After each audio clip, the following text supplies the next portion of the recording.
Hello student, today we will be discuss measurement. measurement है क्या?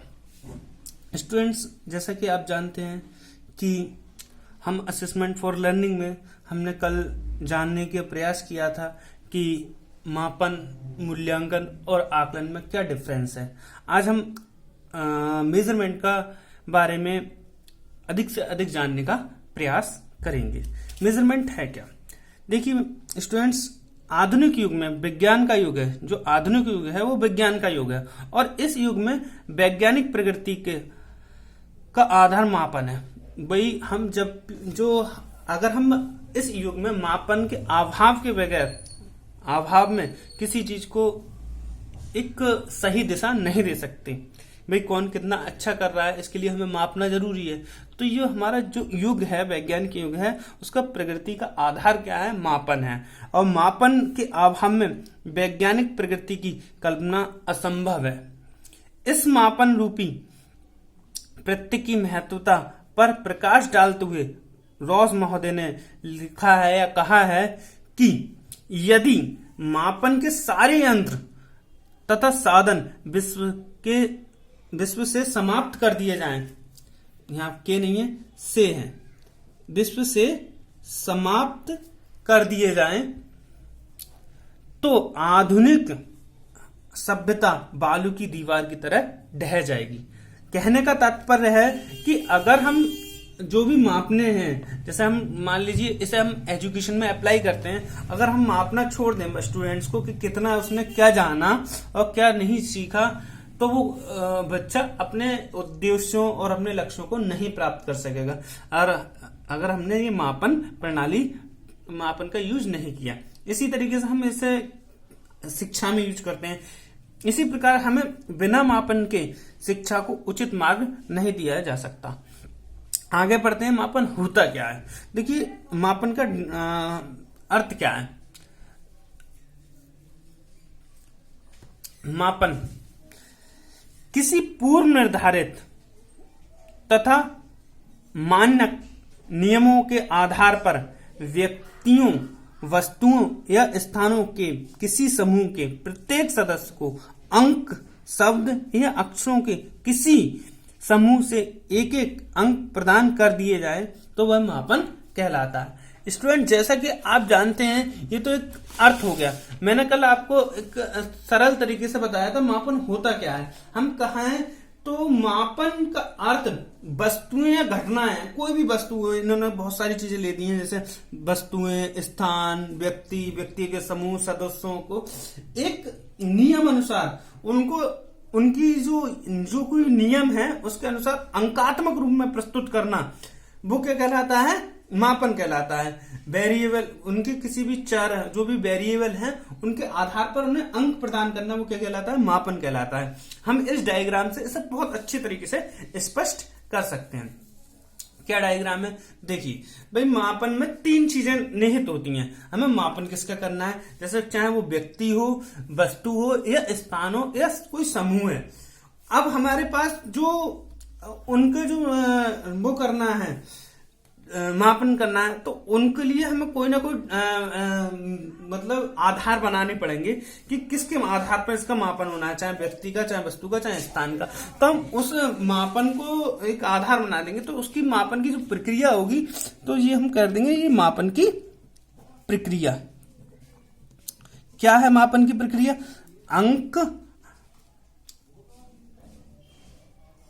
अंक और ये अक्षर, ये अक्षर लिखा है, अक्षर या शब्दों को आवंटित करने के पूर्व निर्धारित नियम। कोई हमने या अंक को कोई हमें अंकात्मक रूप प्रदान करना है, तो अंक में कोई अंक बनाने के लिए भाई व्यक्ति को क्या अंक दिया जाए। जैसे किसी ने, मान लो मैंने कहा कि एक व्यक्ति को रनिंग में देख रहे हैं, हमने कहा कि 100 मीटर दौड़ने के लिए एक व्यक्ति 14 सेकंड में या 15 सेकंड में भाग लेता है, तो उसे हम 1 नंबर देंगे। तो अंक कोई ना कोई नियम बनाया हमने कि भाई 100 मीटर की जो दूरी है, एक व्यक्ति 15 सेकंड में पूरी कर रहा है, 20 सेकंड में पूरी कर रहा है। और हमने कहा कि जो व्यक्ति 15 सेकंड में पूरी कर रहा है या 15 सेकंड से कम में पूरी कर रहा है तो उसे 1 नंबर दे दिया, जो 18 सेकंड में कर रहा है उसे 2 नंबर दे दिया। तो ये कोई ना कोई नियम बनाए होंगे हमने कि उसके आधार पर उन्हें अंकात्मक रूप दे दिया, या अक्षर में बांट दिया या शब्दों में बांट दिया। तो ये क्या कहलाता है? मापन कहलाता है। ये मापन की प्रक्रिया हो गई।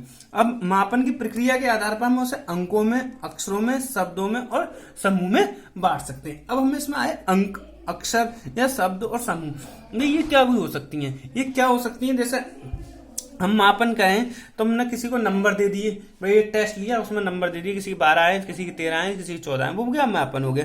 हमने अक्षर दे दिए, ए दे दिया, बी दे दिया, ग्रेड दे दिए, शब्द दे दिए कि भाई ये अच्छा है, ये उत्तम है, ये निम्न है, सही है। और समूह दे दिया, जैसे हमने कहा कि भाई जो अच्छा खेलेगा उसे इंडिया टीम में आएगा, जो बेकार खेलेगा वो पाकिस्तान की टीम में जाएगा। तो हम इसे किसी न किसी माध्यम से माप लेते हैं। क्लियर? अब हम इसकी डेफिनेशन देखते हैं।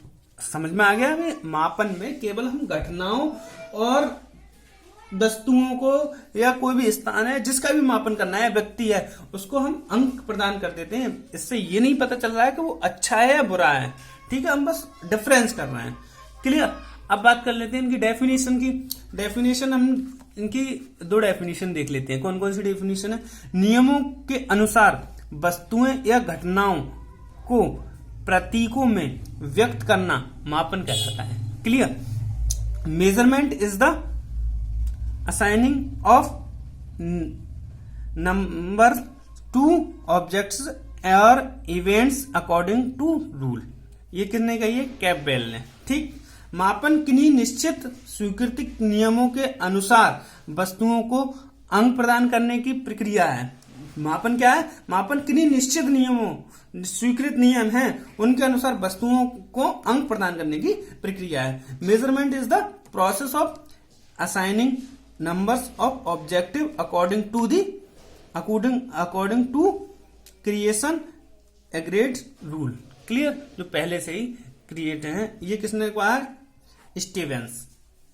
ये किसकी परिभाषा है? स्टीवेंस। क्लियर? अब हम बात करते हैं मापन के। मापन 2 टाइप के होते हैं। कौन कौन से टाइप के होते हैं ये देख लीजिए। मापन होता है गुणात्मक मापन और मात्रात्मक मापन, यानी क्वालिटेटिव मापन, मेजरमेंट एंड क्वांटिटिव मेजरमेंट। देखो, क्वालिटिव मेजरमेंट और क्वांटिटिव मेजरमेंट मुख्य रूप से 2 बातों पर डिपेंड करते हैं। भाई देखिए, हमारे समाज में 2 तरीके की चीज होती है। सामाजिक गुण होते हैं और तथ्यात्मक चीज से किसी को मापा जाता है। भाई हम कहें कि वो अच्छा है, एक आदमी अच्छा है, मतलब बहुत सज्जन व्यक्ति है, तो हम ये क्या है? सज्जन बताना, अच्छा बताना, या गुड लुकिंग बताना, या उसका कहें कि ये इसकी पर्सनालिटी एकदम बेहतरीन है। तो ये पर्सनालिटी वगैरह हम किस में माप रहे हैं? ये सामाजिक है, क्वालिटिव है। ये कौन सी है? क्वालिटिव। और हम जब कहें कि वो उसके मार्क्स 80% आए हैं, तो वो क्या है? क्वांटिटिव, जिसमें हम कोई चीज क्लियर कर रहे हैं, तथ्यों के आधार पर क्लियर कर रहे हैं, तो वो क्वांटिटिव हो गया। तो हम पढ़ सकते हैं कि वर्तमान समय में भौतिक तथा सामाजिक दोनों प्रकार के विज्ञानों को मानव जीवन में आवश्यकता है, और सामाजिक विज्ञान में शिक्षा और मनोविज्ञान को भी शामिल किया जाता है और भौतिक में तथ्यों को शामिल किया जाता है। क्लियर? तो हम कहते हैं जैसे, अतः सामाजिक विज्ञान का मापन गुणात्मक होता है। भाई हम सामाजिकता नाप रहे हैं, वो कोई भाई भला इंसान है या उसकी पर्सनालिटी अच्छी है, सामाजिक रूप से जो भी हमारे, या दयालु है, काइंडनेस है, तो ये सारी चीज हम कौन से मानते हैं? क्वालिटेटिव में। क्वालिटेटिव मेजरमेंट हो गया। इसके विपरीत हम जब भौतिक विज्ञान के तत्वों को नाप रहे हैं तो हम क्या कहेंगे? भौतिक रूप में नाप रहे हैं कि भाई उसके पास 1 लाख रुपए है, लखपति है, उसके करोड़पति है, उसको हम क्वांटिटिव में नाप रहे हैं, जिसका परिणाम आ रहा है, उसमें 50 बीघे जमीन है, उसमें 40 बीघे जमीन है, तो हम इसे क्वांटिटिव में नाप रहे हैं। क्या नाप रहे हैं? क्वांटिटी में। क्वांटिटिव में हमें परिणाम और मात्रा दिखाई देती है, और उसमें हम बस एक उसकी क्वालिटी के अनुरूप उसे ध्यान रखते हैं। सबसे इंपॉर्टेंट चीज भाई, हम बात करते हैं भाई क्वालिटिव और क्वांटिटिव। ये तुम्हारा क्या हो सकता है? मैं एक उदाहरण एग्जांपल ले रहा हूं। जैसे हम कहें गुड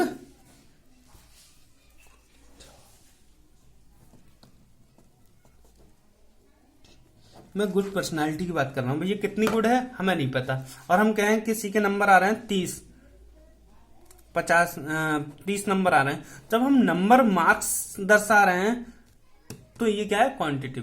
क्लियर, समझ में आ गई बात।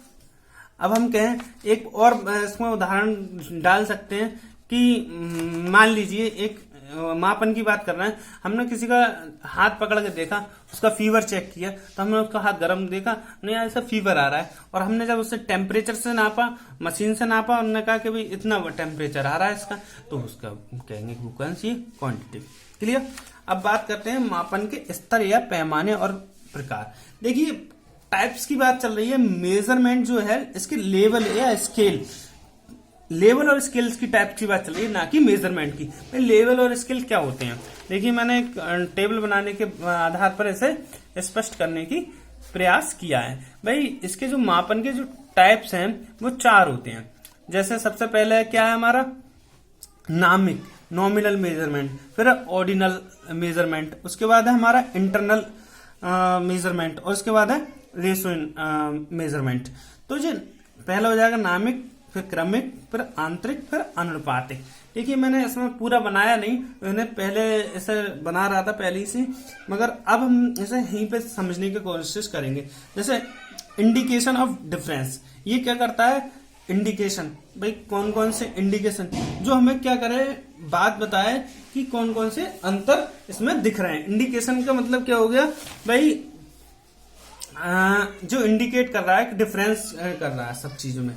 किस तरीके से डिफरेंस कर रहा है, जैसे भाई नामिक, ये क्या करता है भाई, मैंने नाम दे देता है, केवल इसके नाम से स्पष्ट है, नाम दे रहा है। किस तरीके से नाम दे सकता है कि भाई खिलाड़ियों को 2 टीम में बांटना, ए और बी में बांट दिया मैंने टीम में, मैंने क्या कह दिया।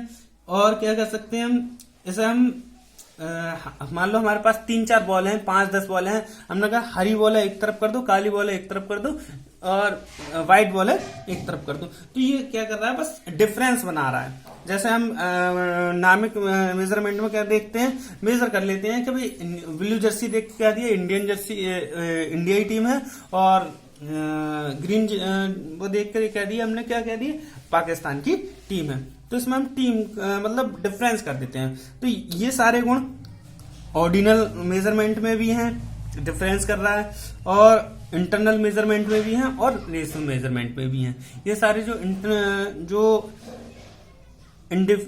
इंडिकेशन डिफरेंस थे वो सारे सब में हैं।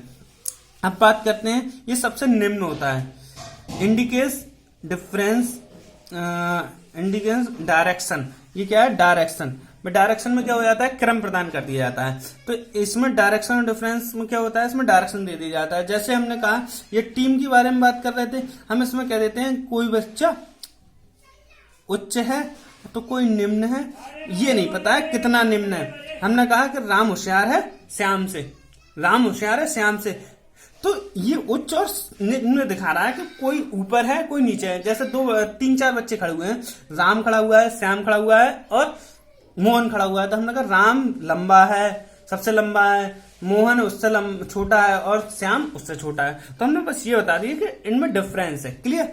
तो ये चीज ऑर्डिनल क्रमिक ऑर्डिनल मेजरमेंट दिखाता है, इंटरनल मेजरमेंट भी दिखाता है, और रेशियो मेजरमेंट भी दिखाता है, परंतु ये नहीं दिखाता है। अब बात करते हैं इंडिकेट्स अमाउंट ऑफ डिफरेंस। भाई मात्रा, इसमें क्या दिखाते हैं, मात्रा। तो ये तो दिखाता ही नहीं है मात्रा, ये भी नहीं दिखाता है। अब इसमें ये दिखा देंगे जी, बस हमने कहा कि कौन लंबा है, मैंने कहा राम कितना है, 5 फुट 7 इंच का है, और श्याम कितना है, 5 फुट 6 इंच का है। तो ये वाला दिखा रहा है, और रेशो मेजरमेंट तो ये दिखाता है। क्लियर। अब बात करते हैं, तो ये तो दिखाता ही नहीं है, ये भी नहीं दिखाता है। इसमें आ जाता है रेशो, इसमें एब्सोल्युटली 0। एक इसमें एक नियम याद कर लो, ये 0 तक नापता है। कैसे नापता है, जैसे मैंने कहा कि 2 बच्चे हैं, क्लियर, 2 बच्चे हैं, एक के हमने उसके मतलब मैथ्स में मार्क्स के आधार पर देख रहे हैं, एक के राम के कितने आए 20 नंबर, और श्याम के कितने आए 10 नंबर। तो इनका रेशो क्या हो गया, 2:1। अब हम कह सकते हैं, मान लो एक के 0 आए हों और एक के 10 आए हों, तो इसमें परम शून्य भी आ सकता है, भाई 0 का कोई मान्य नहीं है, इसमें भी आ जाता है। तो इसमें चारों क्वालिटियां होती हैं रेशो मेजरमेंट में, और इंटरनल मेजरमेंट में 3 क्वालिटियां होती हैं, एब्सोल्यूट 0 नहीं होता है। उसके बाद ऑर्डिनल में ये 2 क्वालिटियां होती हैं, इसमें ना ही इंडिकेशन अमाउंट जान सकते हैं भाई कितना मात्रा में है, और ना ही एब्सोल्यूट 0 जान सकते हैं। और नॉमिक मापन में केवल एक ही होती है, डिफरेंस करना जानते हैं। क्लियर? ये सबसे इंपॉर्टेंट फैक्ट्स हैं। Thank you very much.